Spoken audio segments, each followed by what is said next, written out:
Hello and welcome to the Infinity Bros podcast, the only podcast that is perfectly balanced as all things should be.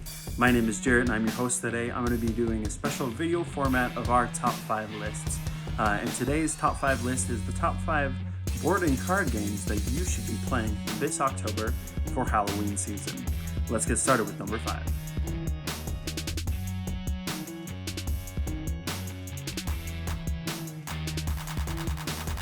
Coming in at number 5, we have Magic the Gathering, which might surprise a lot of people, but whether it's building a Scarecrow-themed Commander deck or something like Zombie Tribal with Verena the Lich Queen, or even drafting an Innistrad set, one of the many, this is a fun hobby to do with friends, and I'm always here to champion those sort of social interactions, and there's nothing more fun than building a spooky deck this October.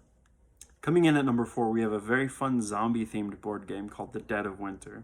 And how this works is picture something like The Walking Dead, where you, as a crew of humans, are trying to survive the zombie apocalypse in any way that you can. But what you don't know is what everybody's motivations and secret plots and plans and strategies are behind that. You might be working on something very important, and the person next to you wants to sabotage the whole thing and pull the rug right out from under your feet. I love these sort of games with a deception mechanic or hidden role systems, especially this time of year where you're into that theme of spookiness and trying to figure out who you can trust, and that level of paranoia builds as you play this game.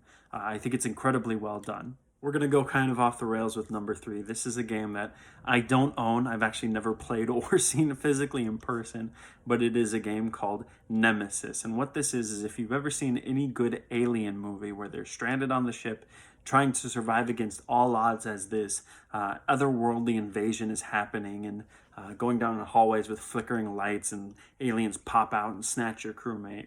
This is the whole thematic concept behind Nemesis. But what you don't know, like the previous game I just talked about, is who's on your team and who's not. You all have secret goals and objective, and one person might be fighting just for their own survival or to get the specimen back to Earth so that they can study it and save everybody else from this alien threat. And another person might be wanting to blow the whole ship up. Again, I think this sort of theme of betrayal and hidden roles goes really well with this time of year, and getting together with friends and family and just like having a blast trying to figure out who's on your team. It really builds the suspense in a fun way. And once again, Nemesis is this really awesome game that does this system well. Next on our list, we have Mysterium. This is not only a fun game for Halloween and the spooky season, but one of my favorite games in general. And what it looks like is one person is a ghost trying to convey the mystery behind their murder to all these different investigators.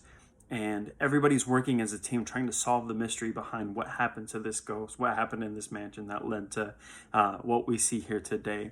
And the way that you do that is the ghost conveys messages and clues about their untimely death in the form of these different art cards. So if nothing else, play this game just for the gorgeous art.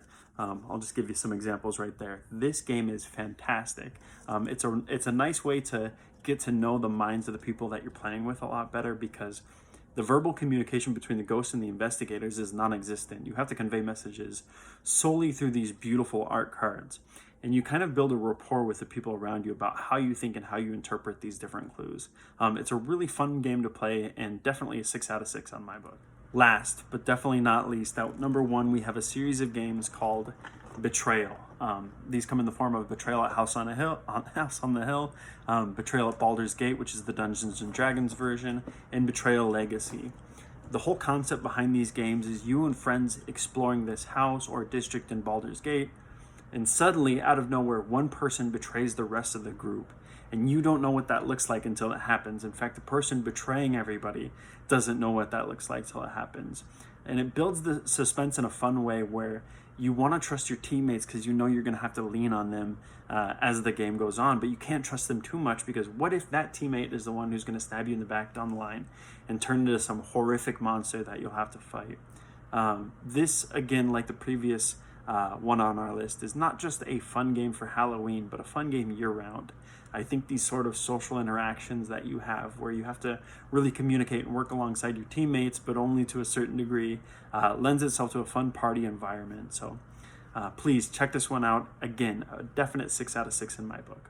Well, that has been our top 5 spooky, scary, Halloween themed card and board games that you should play this October. I hope you like this format. We're trying something new here. So if you liked it, if you want to see more of this, go ahead and like this video. Give us a comment on what you'd like to see in the future. I'm trying to do more of this sort of thing, especially when it comes to board and card games. Obviously, you guys know that's a passion of mine, so I'd love to share this more and more with you guys. So let me know what you think, and as always, we love you 3000. Bye.